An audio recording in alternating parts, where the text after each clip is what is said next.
también con influencia directa en la remoción de algunos funcionarios. Joaquín, bienvenido aquí al Noticiero, un placer tenerlo. ¿Cómo va todo? Hola, ¿cómo le va? Muy buenas tardes. ¿Me escuchan bien? Sí, escuchamos perfecto. Y yo también lo escucho. ¿Guarda relación lo que recién debatíamos en el pase con Débora con lo que está pasando hoy en términos de gestión? ¿La interna es una explicación de por qué hay una gestión que no avanza o no llega en algunos o la gran mayoría de hogares argentinos, bonaerenses, por ir a la última elección del 7 de septiembre?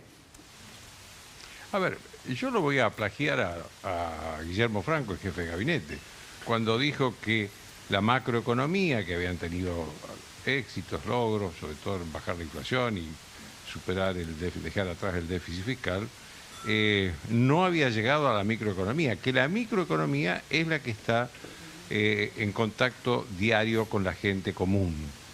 Por supuesto que para que una microeconomía ande bien tiene que estar primero arreglada la macroeconomía. Pero alguien se tiene que ocupar de la microeconomía y yo no estoy viendo a nadie que se ocupe de la microeconomía. Y yo creo que también hay gestos y actitudes que son que actúan contra el gobierno, que lo siguen haciendo haciendo esos gestos y teniendo esas actitudes. El hecho de que el equipo económico vaya a un canal de streaming que se llama Carajo, además, a hablar de la política económica que viene, cuando la sociedad argentina está sufriendo las consecuencias del ajuste que el presidente dijo es el más grande en la historia de la humanidad. Me parece poco serio. Yo no recuerdo a ningún equipo económico que haya hecho o anuncios o consideraciones sobre la política económica que no haya sido en conferencias de prensa. Después los ministros aceptaban reportajes con uno o con otro periodista, pero siempre lo hacían en conferencias de prensa a los anuncios económicos o a la evaluación general de la situación económica. Eso me parece un mal gesto. Me parece un mal gesto también que llamen a los gobernadores cuando están anunciando que van a vetar la ley de los adelantos del Tesoro Nacional. A ver, yo quiero decir, hay leyes que sanciona el Congreso y que posiblemente sean erogaciones del Estado que hoy no puede hacer el Estado. Pero lo de los adelantos del Tesoro Nacional no son recursos nuevos, son recursos que están. Lo que los gobernadores están discutiendo y que le pidieron a los legisladores que hicieran esa ley, es porque en este momento la distribución es el 80% de esos recursos se queda el gobierno nacional y el 20% se lo llevan los gobernadores. Lo que los gobernadores dicen, no, hagamos por lo menos un 50 y 50. De esos recursos que ya están, nadie le está pidiendo que haya nuevos recursos, nuevos gastos. Con esto quiero decir que las convocatorias a los gobernadores, yo me pongo los zapatos de Lisandro Catalano, ministro de Economía, y pobrecito no quisiera estar en esos zapatos, porque lo nombra el ministro del Interior, le piden que convocan a los gobernadores, y en el acto anuncian el veto a esta ley que hacen a recursos que los gobernadores necesitan. Porque también hay los gobernadores, ¿qué dicen? Los gobernadores dicen, el superávit del gobierno federal, del gobierno nacional, se lo consigue gracias a los recursos nuestros que no nos gira el gobierno nacional. Que es lo mismo que dicen los jubilados. El superávit se consigue gracias a nosotros.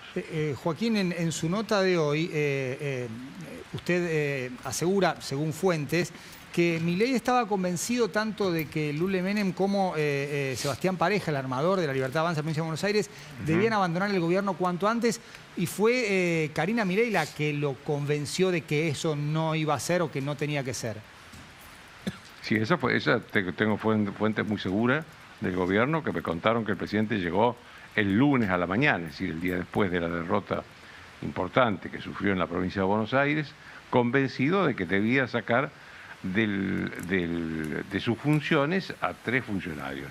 A los 2 primos Menem, que son el presidente de la Cámara de Diputados, que se tenía que ir a la Cámara de Diputados, dejar de hacer política en la Casa de Gobierno y anunciar que el 10 de diciembre, cuando se vence su mandato actual como presidente de la Cámara de Diputados no iba a buscar una reelección en ese cargo, iba a ser un diputado más, que iba a renunciar Eduardo Lule Menem, que es el subsecretario, uno de los subsecretarios de la presidencia y principal colaborador de su hermana, Karina Milei, y Sebastián Pareja, que fue el armador de la provincia de Buenos Aires. Y después, bueno, Karina Milei lo convenció en una reunión que tuvo con la primera persona que recibió el presidente en la Casa de Gobierno, fue su hermana, y lo convenció de que eso la debilitaría mucho a ella, y es cierto que la iba a debilitar porque son sus principales colaboradores políticos, y que no era conveniente hacer eso. Entonces crearon esta especie de mesas sucesivas donde no hay nada nuevo. Digamos, la mesa política, uno dice, bueno, a ver, ¿qué aliado radical o del PRO está en esa mesa? No hay ninguno. Lo que están son todos los colaboradores, todos los asesores que ya tenía el presidente. Nada más que antes los tenía distribuidos en distintos lugares, ahora los sentó en una misma mesa. Me parece que es poco, digamos, es poca la reacción del gobierno ante el desastre electoral que tuvo el domingo, y cuando faltan 45 días para la elección en serio, sí, que es la elección en la que se va a elegir los senadores y diputados nacionales que van a conformar el futuro Congreso que lo va a acompañar al presidente hasta el final de este mandato, por lo menos, ¿no? Maxi. Joaquín, vos en tu columna en La Nación escribiste que los gobernadores que están armando ahora en este espacio de Provincias Unidas no están solo pensando en 2027, sino que están preocupados para el después de la elección de ahora, de octubre, que están preocupados por la gobernabilidad de los próximos 2 años. Bueno, yo lo voy a decir en las palabras que lo escribí y en las palabras que escucho. Ellos dicen, es necesario que el gobernador de Córdoba, Juan Schiaretti, actual candidato a diputado nacional para octubre, esté en el Congreso. Entonces uno pregunta, ¿por qué es necesario que esté Schiaretti? Bueno, porque si hay una cefalía en la presidencia y en la vicepresidencia de la Nación, la ley de acefalía indica que la Asamblea Legislativa tiene que elegir para cumplir el mandato a un funcionario elegido, esto es, gobernador, senador o diputado nacional. Y que por eso es necesario que Schiaretti como candidato a cubrir esa cefalía eventual. Yo quiero aclarar una cosa. Estoy seguro que Schiaretti no está en esto. Estoy seguro porque así lo sé por él. Él está convencido de que el presidente tiene que cumplir su mandato, que vence el 10 de diciembre del 2027, y así creemos todas las personas racionales en este país.